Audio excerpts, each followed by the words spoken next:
Jadi saya ada pesan WiFi dongle yang modem biasa, cuma dia udah ada WiFi-nya. Nanti kita lihat bentuknya seperti apa. Ini ya udah, kalau gitu kita unboxing aja ya.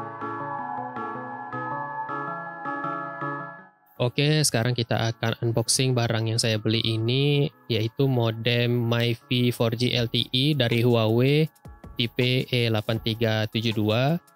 Dan ini dia sudah support semua operator ya, smartphone juga bisa, Volt juga bisa, pokoknya semua jenis kartu yang ada di Indonesia semua support.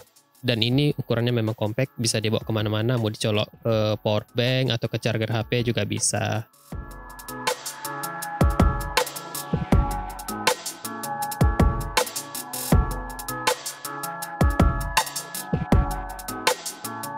Dan ini WiFi Huawei E8372 Wingle. Memang kecil ya ukurannya, jadi kita lihat isinya apa-apa aja di dalam.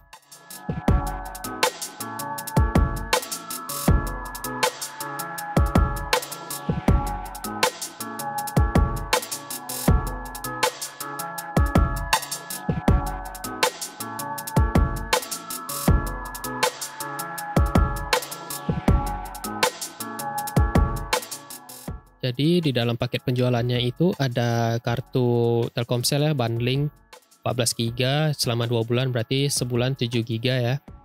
Dan ini bentuk dari modemnya seperti modem biasanya, agak sedikit lebih besar. Cuman sudah ada wifi-nya. Nah, kalian sudah lihat di sini ada lambang wifi-nya.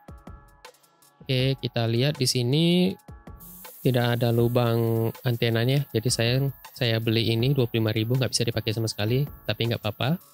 Dan untuk modemnya sendiri kita lihat di sini dia masih pakai kartu SIM card yang biasa ya, bukan yang nano, bukan yang micro. Jadi betul-betul biasa. Ini slotnya, nggak ada slot memori juga ya, jadi nggak bisa ditambah memori kayak modem-modem yang dulu itu kan ada tuh pakai yang itu. Dan ini adalah versi saya yang 32 GB Kingston. Kita lihat ukurannya lebih besar ya, yang modemnya ini. Nah, kita lihat di sini versi saya lebih kecil. Dan ini modem saya beli seharga 530.000. Jadi kita akan lihat bagaimana kecepatan internet dari MiFi ini ya. Oke, kita lihat. Oke, untuk pengujian kali ini saya akan coba ini pakai smartphone saya yang Lenovo A7000 itu ya. Jadi akan saya lihat speed internetnya seberapa kencang dia nerimanya ya. Kita tes langsung ya. Go. Nah, pingnya ini kan cukup stabil dari sini. Kalau melalui HP, walaupun beda HP, pingnya sama gitu. Cuma speed internet downloadnya itu berbeda karena pengaruh juga chipsetnya. Jadi bisa nerimanya bisa lebih lambat daripada yang HP-HP sekarang 4G LTE-nya. Jadi di sini kita dapat 17 megabit ya. Kalau uploadnya ini bisa sampai 6,9 ya, 7 lah, 7 megabit per second, cukup kencang. Daripada saya ngambil IndiHome 350.000, 360 ya, cuma speednya cuma 20 megabit ya, memang lebih kencang 20 megabit, cuma uploadnya itu sekitar 2 atau 4, jadi lebih kecil. Jadi gak masalahnya, cukup kencang. Karena di rumah saya juga atau di kota saya ini nggak ada yang namanya ISP selain IndiHome ya, kayak Indosat Gig atau Bisnet atau apa gitu ya, dan lain-lain itu saya nggak ada ketemu. Jadi saya terpaksa pakai ini aja biar bisa berhentinya juga lebih enak ya. Kalau misalnya nggak ada duit, saya bisa pakai kartu ini aja. Oke, jadi ini kira-kira segini lah ya. Jadi saya akan coba modem Huawei E8372 ini, wifi-nya sekaliannya nanti mau dikonekkan ke komputer, jadi gimana hasilnya ya. Jadi kita lihat dulu gimana cara konfigurasinya, karena di sini sudah ada passwordnya ya, jadi bisa kita setting. Kalau nggak salah ini pakai websitenya ada sendiri, kita tinggal buka aja. Jadi ini saya pakai powerbank ya, ini powerbank saya, ini saya colokin aja langsung ya, saya colokin aja langsung. Nyala atau tidak, di sini ada lampu indikatornya seharusnya di sini ya nih. Oke, lampu indikatornya di sini nyala. Nah, di sini ada lampu nyala gitu ya. Bisa nggak terlihat? Nah, itu ada lampu warna-warna biru. Nah, kalau di sini logonya itu jaringan ya. Berarti kedip warna, oh enggak, bukan kedip, nyala dia warna biru. Itu untuk gambarnya itu di sini ada gambar jaringan warna biru ya. Dia warna biru di sini jaringannya. Saya tutup dulu ya biar terlihat jelas. Nah, di sini tuh kalau biru itu jaringan, kalau yang hijau itu wifi-nya. Nah, kalau itu nanti kalau misalnya lampunya ada merah itu tandanya ada SMS ya. Jadi saya coba langsung tes ya jaringan seperti apa. Saya coba konekkan dulu. Oke, di sini sudah connect ya. Wifi-nya Huawei 38A4 di sini tulisnya sesuai dengan nama yang ada di sesuai yang ada nama yang dia ada di wifi ini. Ini udah langsung aja colok ini ke power bank.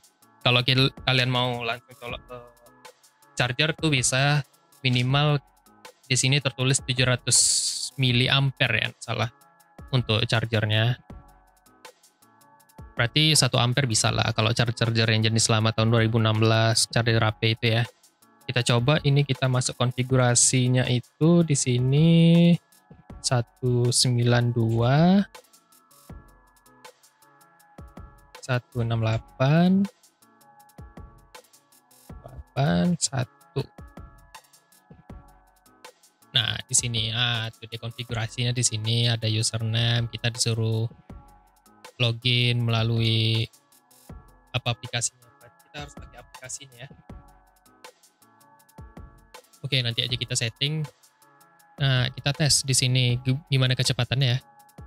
Ini saya taruh di depan saya nih, di bawah keyboard ini. Pingnya sama ya, kurang lebih 38 40.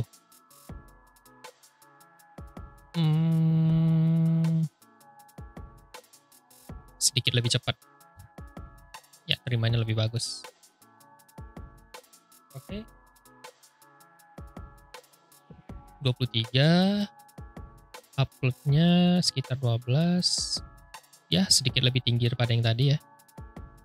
Lumayan. Kalau ping normal lah ya untuk main game-game online, nggak ada masalah.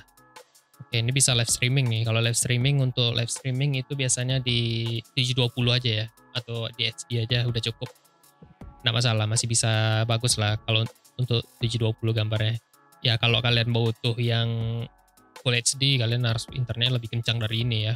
Paling tidak tuh bisa di atas 20 paling tidak untuk uploadnya. Jadi itulah kira-kira modemnya seperti ini. Jadi lumayan nih, saya akan tes lagi yang untuk jarak misalnya ke ruang tamu ya. Jadi gimana hasilnya. Nah, sekarang di sini saya berjarak sekitaran 2 atau 3 meter ya dari kamar, 4 lah mungkin ya. Jadi ada satu tembok lagi menghalangi, jadi jaringannya di sini dapat 3. Saya kan pakai ada TP-Link di sini ya, WiFi TP-Link untuk dari ke PC-nya. Jadi kita tes lagi kecepatan internet seperti apa. Pingnya agak sedikit lebih tinggi ya, jadi nggak apa-apa terhalang ya. 14 sedikit lebih rendah, nggak masalah ya.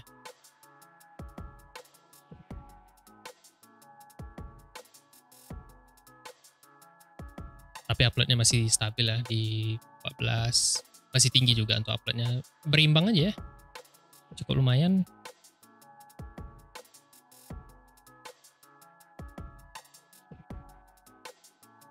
Oke, kira-kira segitulah hasilnya. Masih cukup stabil ya untuk di jarak 3 meter, 4 meter, 5 meter dengan dihalangi tembok lagi ya sama ruang tamu, nggak ada masalah sama sekali ya. Mungkin lebih rendah kalau kalian butuh yang lebih kuat lagi, kalian harus ada repeater biar lebih kencang lagi ya terimanya. Kalau di sini saya karena terhalang sama dinding lagi, jadi ya seperti itu. Jadi kira-kira modem ini cukup rekomendasi. Ya kalau dibilang rekomendasi ya. Kalau misalnya kalian punya HP yang cuma satu kartu ya, cuma single SIM, itu seperti iPhone ya. Jadi kalian bisa bawa ini kemana-mana juga, cuma colok pakai power bank aja bisa. Kalau misalnya kalian di mobil itu colok aja di langsung di apanya itu, tempat yang ada untuk USB-nya itu, konverter yang di pemanasnya itu USB, itu kalian bisa pakai langsung aja colok, bisa jadi WiFi ya. Jadi kalian nggak perlu bingung juga mau lari kemana-mana juga nggak masalah. Tapi kalau kalian misalnya butuh yang modem, bukan modem ya, lebih tepatnya udah seperti router, itu ada speknya itu mereknya Huawei yang tipenya B311. Itu kan ada bundlingnya dari Telkomsel juga, itu yang besar, ada iklannya waktu itu pernah dibahas beberapa YouTuber yang di Indonesia juga ada waktu itu di tesnya. Dia kan ada antena juga, eksternal antenanya. Dia memang seperti router, memang lebih besar ya, nggak sebesar router yang biasa lah gitu, ada sedikit lebih kecil. Dan itu kan harganya udah mahal ya, 900.000, jadi lumayan ya. Tapi udah bundling sih sama Telkomsel 14 GB. Terus kalau misalnya kalian butuh juga yang router yang mirip itu juga, ada yang merek lain. Tidak salah namanya Tahapan namanya. Saya dapat di Tokopedia, ini harganya sekitar 700.000. Saya nggak tahu ini rekomendasi atau enggak, tapi dari reviewnya ini banyak yang positif, jadi kira-kira cukup rekomendasi ya dengan harga 700.000. Kalian udah bisa dapat yang router untuk di rumah, bisa 24 jam juga, kalian tinggal colok kartu aja ya. Dan itu kalau misalnya kalian pakai IndiHome juga, kalau pakai IndiHome itu bisa colok langsung ke modemnya itu, ke routernya itu ya, jadi kalian nggak perlu bingung juga router yang apa bermasalah dari IndiHome-nya kan, yang dipinjamkan itu bermasalah, kalian bisa pakai itu. Dan kayaknya segitu aja dulu pembahasan kali ini ya. Untuk modem Huawei E8372 ini memang bisa dibilang cukup rekomendasi. Bisa kalian setting-setting juga, mau kemana-mana, passwordnya pun setting juga, ada melalui apa juga ya, aplikasinya juga. Dia bisa langsung ke colok ke komputer langsung, yang nggak punya wifi sama sekali ya, maksudnya itu nggak punya jaringan wifi-nya sama sekali, itu kalian bisa langsung colok sama kayak modem biasa, jadi setting kayak biasa juga. Dan yang pasti itu ya kurang lebih kerjanya sama, tapi bedanya dia bisa men-share lagi jaringan itu ke beberapa perangkat ya. Jadi ini perangkatnya juga cuma sampai 10 perangkat ya. Kalau yang saya sebutin tadi yang 2 biji tadi, ada mereknya satu kurang tahu, yang Huawei B311 itu bisa sampai 32 device ya. Jadi itu bisa rekomendasi kalau kalian butuh yang butuh banyak koneksi ya, di beberapa yang mau dikoneksikan ke device kalian.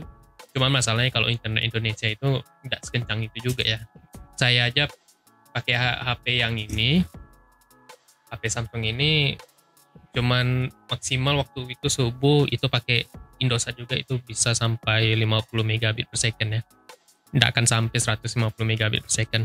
Kalau yang merek satu lagi yang bukan Huawei itu dia pakai Qualcomm katanya ya, Qualcomm Booster, dan itu sampai maksimalnya itu 300 megabit per second.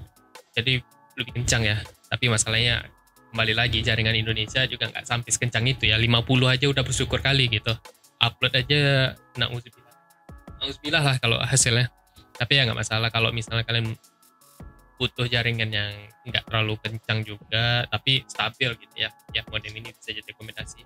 Kalau bisa saya sarankan tambah lagi lah ya, repeater, atau enggak selain repeater itu kalian beli modem yang biasa, modem yang kayak gini cuma yang nggak ada wifi-nya, itu modem biasa, tapi kalian harus beli router lagi, ada router USB-nya lagi, bisa dicolok, bisa ditambah aja, terus sekitar tambah 200, misalnya modem ini 300-an yang bukan merek Huawei ya, ada merek lain, dia Sitol, kurang tahu namanya apa.